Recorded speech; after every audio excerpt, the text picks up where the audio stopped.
আমি আমার মামার কাছে একদিন ইসলামের দাওয়াত নিয়ে যাই। আচ্ছা ঠিক আছে। তখন মামাকে জিজ্ঞাসা করছিলাম, মামা আমরা যখন ঘুমে যাই তখন একটা দোয়া পড়ি, আল্লাহুম্মা বিসমিকা আমুতু ওয়া আহইয়া। তোমরা যখন ঘুমে যাও কোন মন্ত্রটা পাঠ করে বলতে পারবা? মামা বলতেছে এটা বলা যাবে না, লিখে দিতে হবে। আমি বললাম, মামা এরকম দোয়া হাজার হাজার আছে যেটা আমাদের মুখস্থ। এটা হচ্ছে আমাদের ইসলাম। Wake up to reality. নমস্কার বন্ধুগণ, সনাতন ধর্মকে নিয়ে পৃথিবীতে যত সমালোচনা হয় আর কোনো ধর্মকে হয়তো এভাবে সমালোচনার অংশ হতে পারেনি। কিন্তু এই সমালোচনা কি যথার্থ? মানুষ কি সত্যের সমালোচনা করে, নাকি মিথ্যাচারের ঝুড়ি সাজিয়ে সনাতনকে টার্গেট করে নিজেদের স্বার্থ হাসিল করে? চলুন আজ বহুল প্রচলিত একটি মিথ্যার পর্দাফাশ করা যাক। ভিডিও শুরুতে আপনারা দেখেছেন একজন ইসলাম ধর্মাবলম্বী অনর্গল কিছু মিথ্যা কথা আওড়েছেন। শুধু এই ব্যক্তিটি নন, এমন মিথ্যা গল্পের পর্দা সাজিয়ে বসে আছেন সনাতন বিদ্বেষী প্রত্যেকটি ভিন্ন ধর্মাবলম্বী। তাদের নিজেদের ধর্মের সত্যতা নিয়ে তারা যতটা চিন্তিত নন, তার থেকে সনাতন ধর্ম নিয়ে তাদের মাথা ব্যথা বেশি। এবার চলুন মন্ত্রটি শোনা যাক। শয়ন মন্ত্রাঃ ওম যজ্জাগ্রতো দূরমুদৈতি দৈবং তদুসুপ্তস্য তথৈবৈতি দূরঙ্গমং জ্যোতিষাং জ্যোতিরেকং তন্মে মনঃ শিব সংকল্পমস্তু।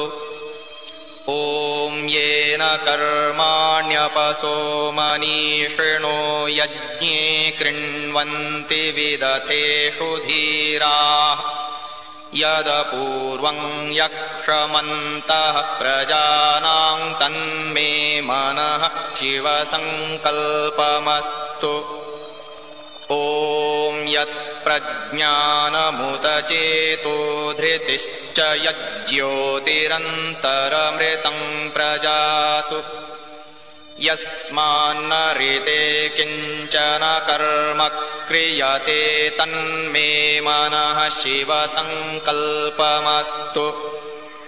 ॐ येनेदं भूतं भुवनं भविष्यत् परिगृहीतममृतेन सर्वम् येन यज्ञस्तायते सप्तहोता तन्मे मनः शिवसङ्कल्पमस्तु।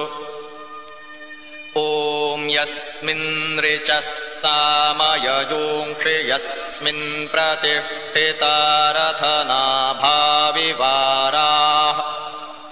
यस्मिंश्चित्तं सर्वमूतं प्रजानां तन्मे मनः शिवसङ्कल्पमस्तु। ॐ सुषारथिरश्वानिव यन्मनुष्यान्नेनीयतेभिषुभिर्वाजिन इव हृत्प्रतिष्ठं यदजिरं जविष्ठं तन्मे मनः शिवसङ्कल्पमस्तु। ধর্ম নিয়ে পড়াশোনা করতো না দেখে লাখ টাকার চ্যালেঞ্জও ছুড়ে দেন, মানুষকে ধর্মের নামে বোকা বানান। কিন্তু সত্য সত্যই থাকে। হয়তো মিথ্যা দিয়ে কিছুদিনের জন্য সত্যকে ঢেকে দেওয়া যায়, কিন্তু সত্যকে প্রকাশিত হওয়া থেকে আটকানো যায় না। আশা করি আজকের ভিডিওটি দেখে হিন্দু ও মুসলিম উভয়ই সত্যের সন্ধান পেয়েছেন। আর সনাতনীদের উদ্দেশ্যে বলছি, এরকম অপপ্রচার শুনে বা দেখে যাতে আর কোনো হিন্দু বিভ্রান্তিতে না পড়ে, তার জন্য এই ভিডিওটি সর্বত্র শেয়ার করে দিন। সবাই লাইক কমেন্ট করে আমাদের সাথেই থাকবেন। আপনাদের সাথে আবারও দেখা হচ্ছে পরবর্তী ভিডিওতে। ততক্ষণ পর্যন্ত সবাই ভালো থাকবেন, সুস্থ থাকবেন। নমস্কার।